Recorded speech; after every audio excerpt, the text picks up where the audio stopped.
murishyuza Imana amasezerano, n'ibisiga nabyo biri kwishyuza Imana amasezerano. Muzi ko Imana yasezeranyije n'ibisiga?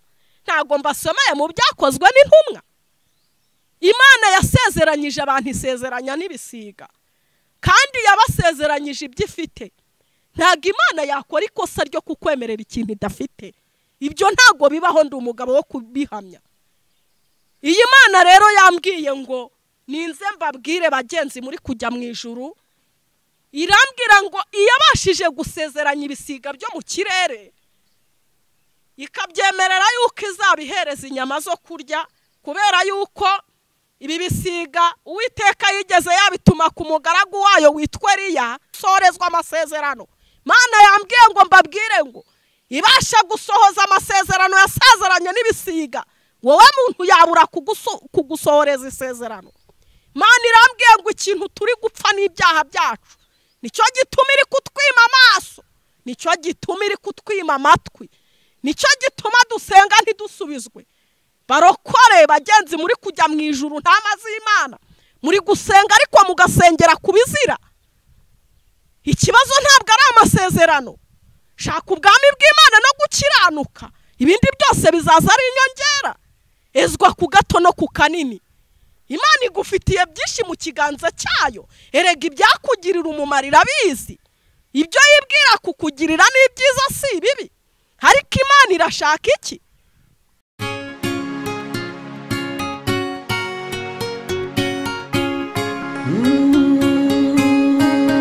Emana we, Yesu we, ingoma yawe ni amamare.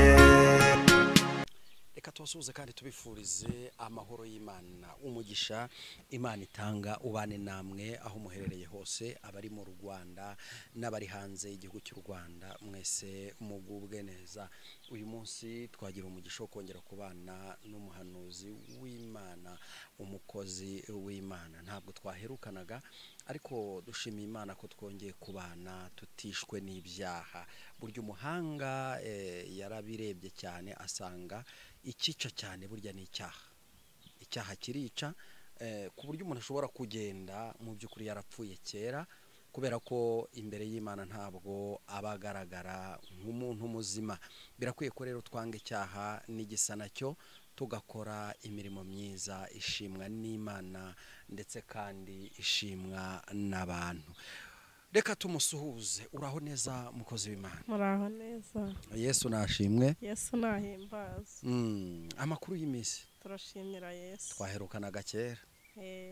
Abakunzi bacu hari abo twagiye twunguka, hari n'abandi bari bakuzi, ariko ndagira ngo wibwire abakunzi bacu bagukurikiye kugira bamenye ngo ninde tugiye kubana nawe. Amazina nitwa Ihogoza Marie Rose, Mama Kesi, Mama Sifiwe, Mama Diego, n'abandi benshi ntazi ntiteganya kubyara inyuma. Yego. Uyu yitwa Ihogoza Marie Rose, niwe tugiye kubana muri uyu mwanya. Mbere yuko dutangira ubutumwa bwacu, reka ngusabe kugira ngo usenge Imana. Imana yo kubahwa, Imana yo gupfukamirwa, Imana ihambaye, Imana yera izabana n'abera, uri data wa twese mwiza, uri Imana yacu bwite, uri ibyiringiro bidakoze isoni, uri Uwiteka niryo zina ryawe, uri Imana y'amasezerano, urera urakiranuka, uri igitangaza kuko utangaza abagufite, uri umwami w'abami kuko isi n'ijuru birakubahurira, ubasha uri gatondagira abagome n'abagambanyi. Ndagushimye data wa twese mwiza ko wabanye nanjye mu rugendo nagize, nabo nsanze ari bazima, nta nkuru mbi nta gikuba cyacitse, suko ibyaduhigaga n'ibyaturwanyaga bitari bihari, watanze ingabo nyinshi zipfa ku bwacu. Nshimiye imbabazi zawe udahwema kutugirira amanywa nijoro, nshimiye urukundo rwawe udukunda twe tutabikwiriye. Ni ukuri Yesu, twaraba kugirirwa umujinya nk'abandi bose, twaraba gupfa tuzize ibyaha n'ibicumuro. Ndagushimye ko wasanze twigaragura mu ivatura tubwira ngo nitubeho. Imiryango yacu ntiyigeze itugirira imbabazi, ndetse n'abavandimwe n'inshuti zacu ntibari kutugirira imbabazi. Urukundo wadukunze nta muntu wakwemera kurudukunda, kuko nta muntu wakwemera kujya ku musaraba ngo abambirwe mugenzi we, ariko we warabikoze Kristo. Ndagushimye kubw'imbabazi udahwema kutugirira. Amamara ya masaha, data wa twese mwiza, nsengera abanyarwanda n'abanyarwandakazi abari mu mahanga, data wa twese mwiza, nyemerera ya masaha kiganiro ngiye gutambutsa ubu butumwa bwubake buri wese mu izina rya Yesu. Wari usinziriye reka kanguke, wari ubuze ibyiringiro reka asubiremo ibyiringiro, wari urwaye reka kire mu izina rya Yesu. Wari unamutse Kristo reka yongera akomere, mukomereze mu buntu bwawe, kubera kuri Imana yacu bwite. Amamara ya masaha mamagaye imbaraga z'Imana aha hantu, Mwuka wera w'Imana naganza ategeke, nihabeho kwihimbaza. Nyemerera Kristo mvuge mbwirijwe nawe mu izina rya Yesu. Nyemerera Uwiteka uganza utegeke mu mitima ya buri umwe wese mu izina rya Yesu. Nguhaye kaze ni karibu, uwo nirukanye ni Satani n'imigambi ye mibi. Fashe mpira imbaraga z'abacwezi n'abakonikoni, katika jina la Yesu mfunza amarembo y'ikuzimu, mubise hasi imigambi y'umwijima mu izina rya Yesu. Mpamagaye Mwuka wera w'Imana kugira ngo ururukire kubana natwe, mbaraga z'Imana ziganze muri twe, ubushake bwawe buba ari bwo bwikorera mu izina rya Yesu. Ntabari nge Kristo, ahubwo izina ryawe rihabwe icyubahiro. Nyemerera data wa twese mwiza ushyira amagambo y'ubwenge muri nge mu izina rya Yesu.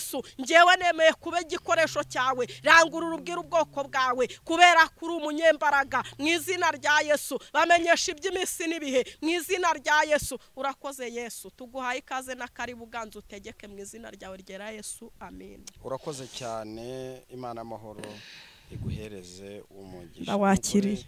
Ngukunda cyane kuko ujya udusengera nkabyumva. Hari igihe umuntu asenga isengesho ukumva arimo arashakisha, ariko uradusengera nkabyumva, nkumva Imana. Kandi ni ukuri icyo tuba dushaka ni ugukiranuka ndetse no kwegera imbere, tugasatira imbaraga z'Umwuka wera. Hanyuma rero ntabwo turi butinde, reka ngusabe kugira ngo ubwo umaze kudusengera ujye imbere utugezeho icyo Imana yaguhaye kutugezaho kuri uyu munsi. Nta kibazo, Imana ishimwe. Wandebera umuririmbyi wa 361 uvuga ngo wonjya nikomezaho, ubundi tugatangira. Mwuka wera akaba ari we wiyoborera. Uwonjya nikomezaho nta wundi ni Kristo, reka mubashimire nti Yesu ni wumpagije, yanyitangiyeho ikiru, angura amaraso ye, nuko nyuzuza n'Imana. Yesu ni wumpagije, yanyitangiyeho ikiru, angura amaraso ye, nuko anyuzuza n'Imana. Yesu ni wumpagije, nubwo ab'isarabatunzi, Yesu ni wumpagije, bafite iby'igihe gito, arampaza wenyine, nta mugisha uri mu by'isi, n'umuramutumuka, ibya Yesu ntibishira, arampaza. Nta mugisha uri mu by'isi, n'umuramutumuka, ibya Yesu ntibishira, arampaza wenyine, naho n'umukene. Haleluya, Yesu ni umpagije, naho napfusha ibyo nkunda. Haleluya, Yesu ni umpagije, naho nayirima yarumba singira icyo nsoroma, naho napfusha amatungo arampaza wenyine, naho imirima yarumba singira icyo nsoroma, naho napfusha amatungo arampaza wenyine, naho nabaterwa n'umwanzi. Haleluya, Yesu ni umpagije, nzajya nesha kubwa Yesu arampaza wenyine, naho nahanwa n'inshuti niko bamumereye, niwe nshuti iruta izindi arampaza wenyine, naho nahanwa n'inshuti niko bamumereye, niwe nshuti iruta izindi arampaza wenyine, ubwo nzagera mu rupfu Yesu azaba ampagije, azanjyaniwe nduhuke, Yesu azaba ampagije, nzaba nambutse rwa ruzi, nzamutse njya mu ijuru, nzamwirebera mu maso, Yesu azaba ampagije, nzaba nambutse rwa ruzi, nzamutse njya mu ijuru, nzamwirebera mu maso, Yesu azaba ampagije. Haleluya, haleluya, amen. Imana nishimwe. Mbanje gusuhuza abakunzi bo kuri Imana Irahari TV, mbifurije amahoro y'Imana bane namwe. Abakunzi bose bo ku Imana Irahari TV, Imana nibahereza umugisha, mbifurije kugubwa neza, Uwiteka bahereza ibibanezeza mu nzira zose mucamo, Imana ishimwe, amen, Amen. Umuririmbyi yuzuye umwuka wera araririmba ngo uwo njya nikomezaho nta wundi ni Kristo. Muri iyi minsi igoye kandi iruhije abagenzi, nta wundi muntu tugomba kwikomezaho uretse Uwiteka, uretse Kristo. Imana yaremye isi n'ijuru ikadendeza ibirimo n'inyanja, niyo tugomba kwikomezaho, kuko nagiye mbona twikomeza ku bantu baraduhemukira, twiringiye ibidafite umumaro, twashatse inshuti dushakira ahagaragara n'ahatagaragara, ariko umuririmbyi waravuze ngo nta mugisha uri mu by'isi, ngo ni umurama utumuka. Ibintu byose wakora bitarimo Yesu nta mugisha, ibintu byose wakora bitarimo Imana nta mugisha. Imana ishimwe. Jambo ry'Imana riravuga ngo ijisho ry'Uwiteka riba ku bakiranutsi, ngo ariko igitsure cyayo nacyo kiba ku nkozi z'ibibi. Imana ishimwe. Bene data nshuti z'umusaraba, abagenzi bajya mu ijuru, mwikomeze kuri uyu mugabo witwa Kristo, kuko niwe buye rizima, ngo ryanzwe n'abubatsi, ngo ariko ku isi yose ribibuye rikomeza imfuruka. Imana ishimwe. Uyu mugabo ni umugabo wo kwizerwa. Nabonye Imana indengera. Ni umufasha utajya ubura kuboneka mu byago no mu makuba, aho inshuti zadutereranye. Uyu mugabo witwa Kristo ajya abasha guseruka akadufata ukuboko. Nigeze nabona ngo burya ngo ibyera byose ngo ntabwo ari amata, nabonye ishitamba, ndangije ntanako nari nambaye, niringira abantu, ndabimika muri makeya, nari mbaye nk'ubuze ubwenge ho gatoya, nkwifurije kugira ubwenge butangwa n'Uwiteka, kuko iyo ufite ubwenge butangwa n'Imana ntabwo uyoba. Iyo ufite ubwenge buturutse ku Uwiteka ntabwo ushaya. Imana ishimwe. Nari meze nk'umuntu utaye ubwenge ho gatoya, ndangije nkurikira isega iryana, nkurikira ikirura, nzi neza ko ari intama nkurikiye. Ndabyibuka umuntu yigeze yangambanira.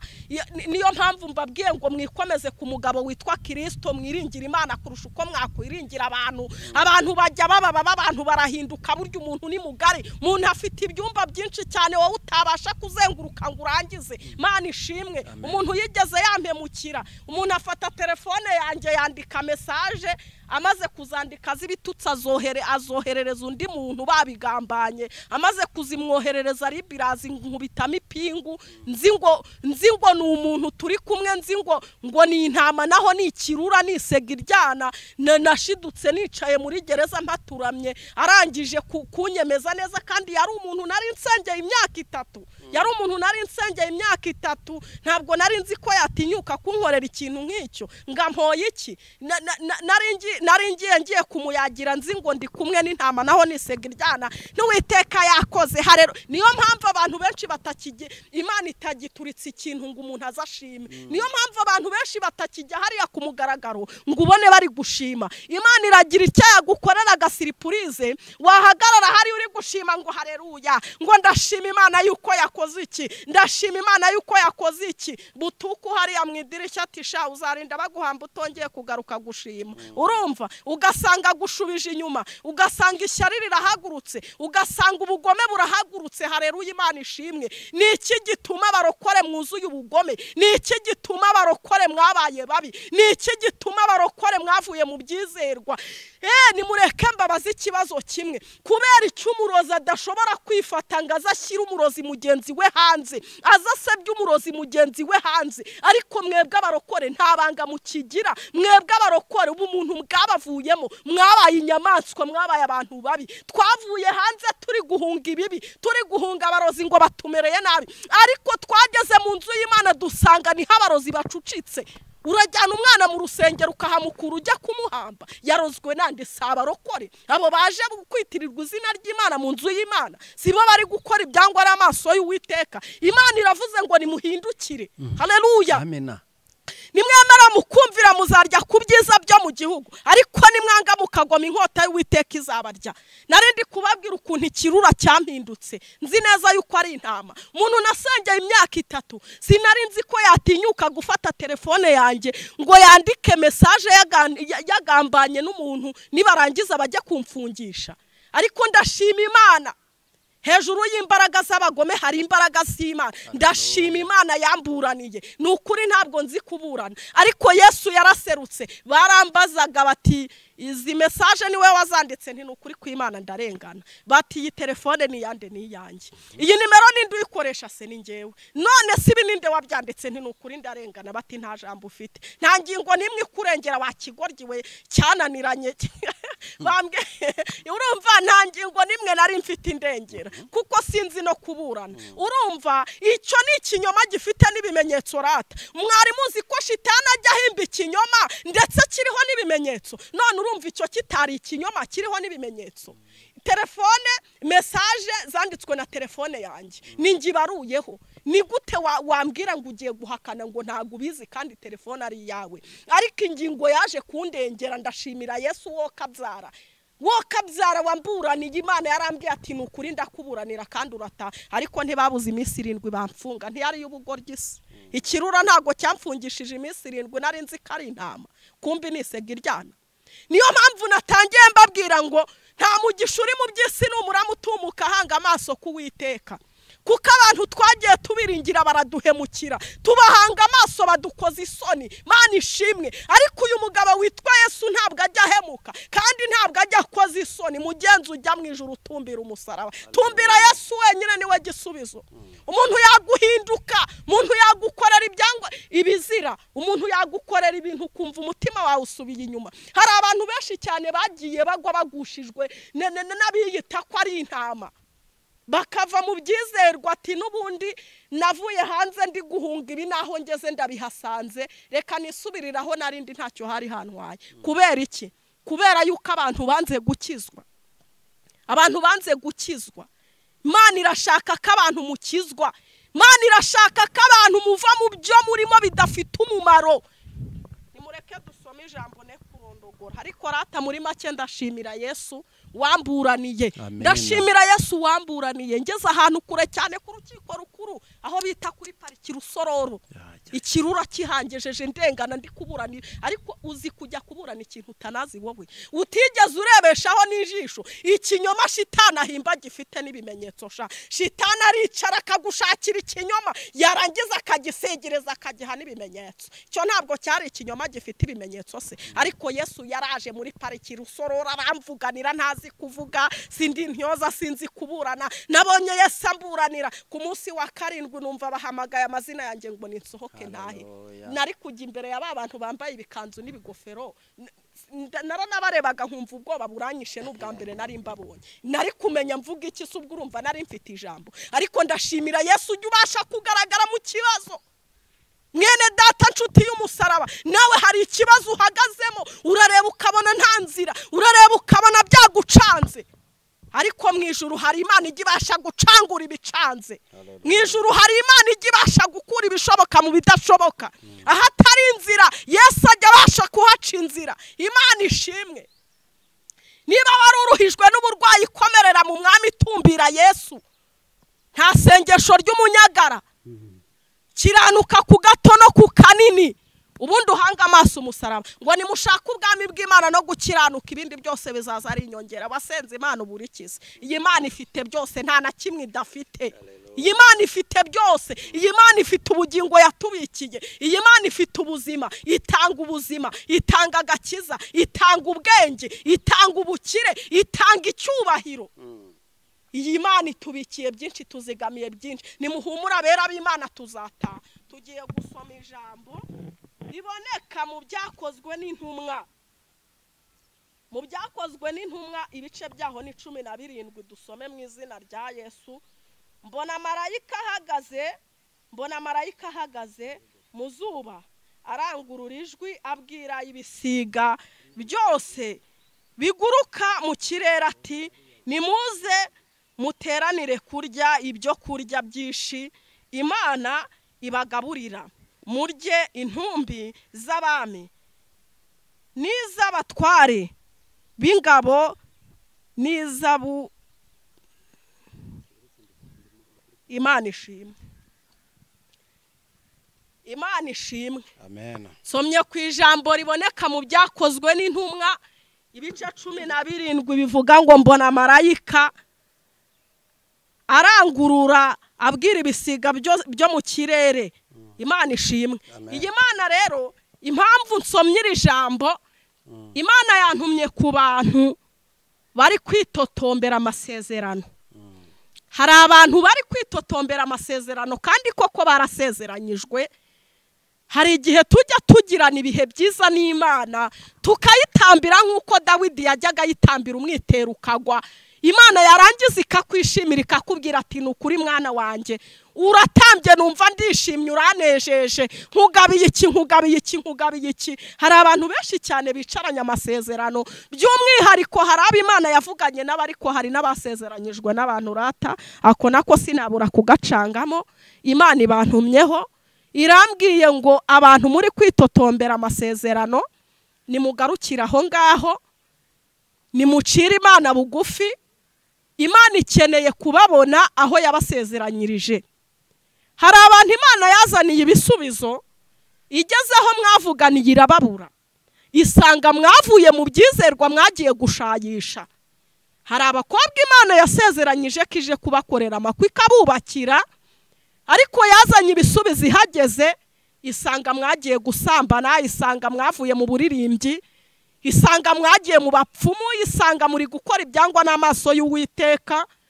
Umuririmbyi yararirimbye ngo urava mu murongo harinjira mu undi.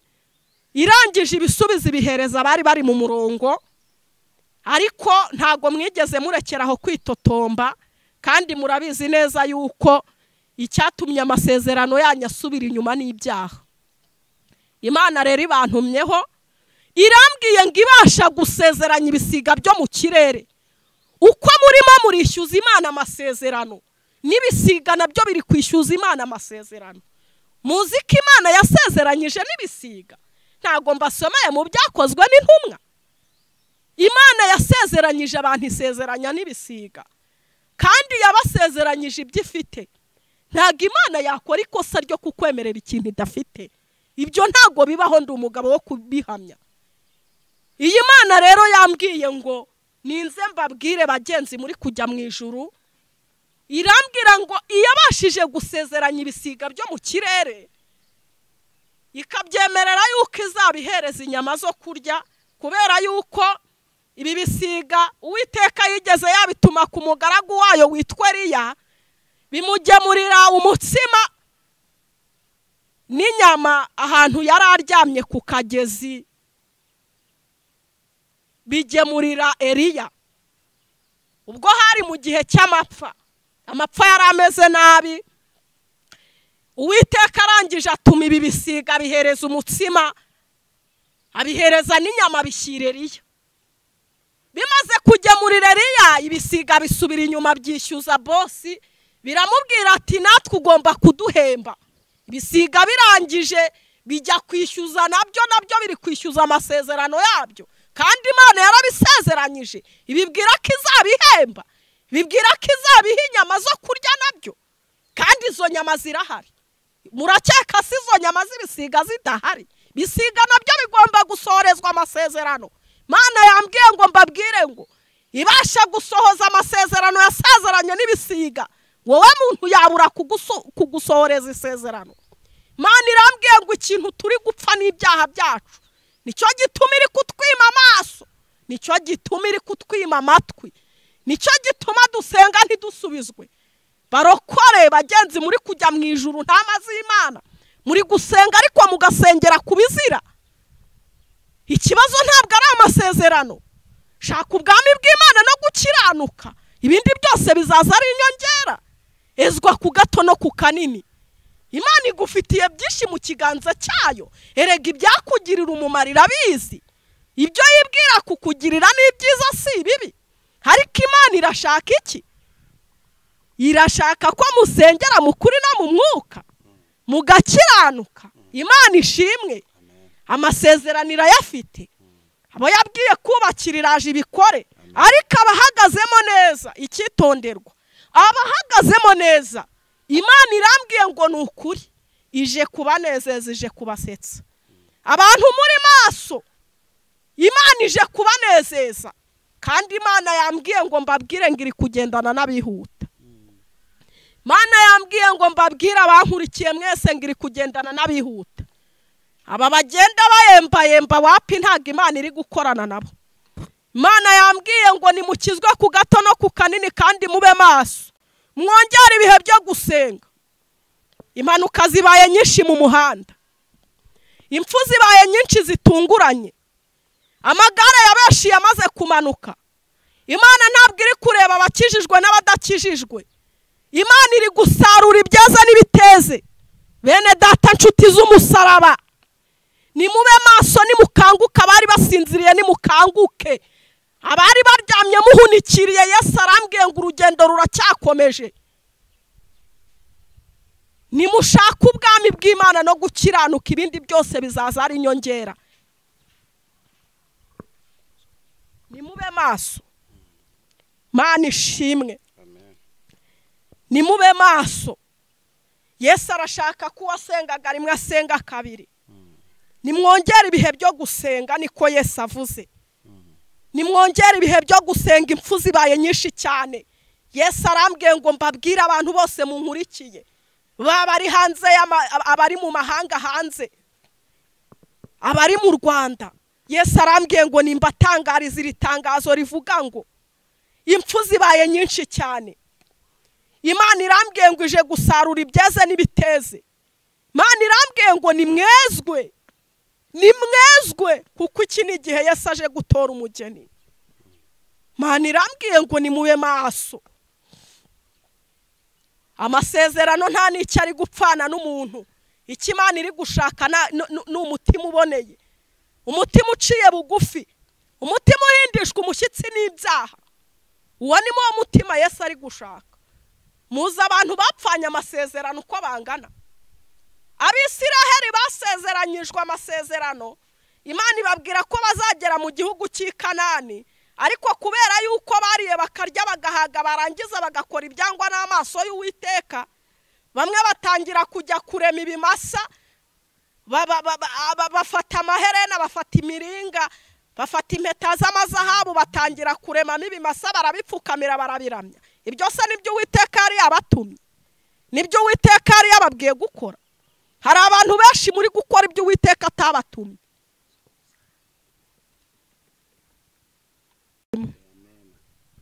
Ngiye gusoza bene data, narindi kubabwira ngo nimwongere ibihe byo gusenga, mube maso kandi mukomere. Iri juru riratwaranirwa, Yesu aje kweza umugeni, Yesu aje gusarura ibyeze n'ibiteze. Aho wari ucogoye, subira ku rufatiro, ca bugufi, saba imbabazi.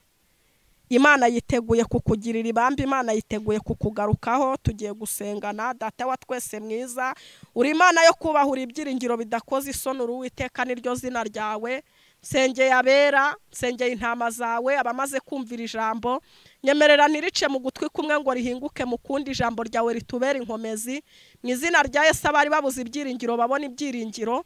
Igihugu cyacu cy'u Rwanda ndagisengeye, ndagishinganishije. Mu izina rya Yesu nirukanye imivumo mu gihugu cyacu cy'u Rwanda, imbaraga zose zahagurukira kukirwanya, Mana nzifashe miri. Mu izina rya Yesu marayika w'Uwiteka niyirukankana ibigenza igihugu cy'u Rwanda, nanesha ibyirukankana igihugu cy'u Rwanda. Marayika w'Uwiteka naturengera duhagarareho. Data wa twese mwiza, turindira igihugu, rinda abagituye, rinda abayobozi, abari hanze y'ibihugu byo hanze, abari mu mahanga. Mana ndabashinganishije, uhabarindire kandi ubahagakiza, ubasubize ku rufatiro. Abarwayi ubakize, ababuze ibyiringiro ubaha ibyiringiro, abanamutse ubasubize b'imbaraga. Data wa twese mwiza, abaguye wongera ubabyutse.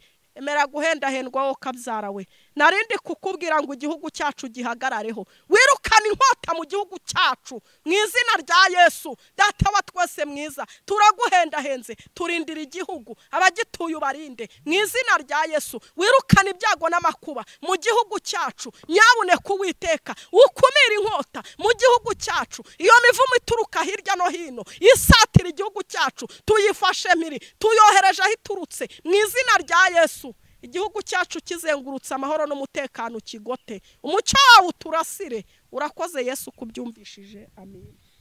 Urakoze cyane ku butumwa bwiza kandi bukomeye uduhaye, ubuhanuzi bukomeye cyane. Umuntu ashoboye kwifuza gusengana nawe cyangwa kuvugana nawe, nyemerera utambutse nimero ya telefone 0780 38 Urakoze cyane. Wowe utarakora subscribe, kora subscribe kandi wandika igitekerezo cyawe. Wakoze kubana natwe kandi mukozi w'Imana nawe wakoze. Wakoze cyane.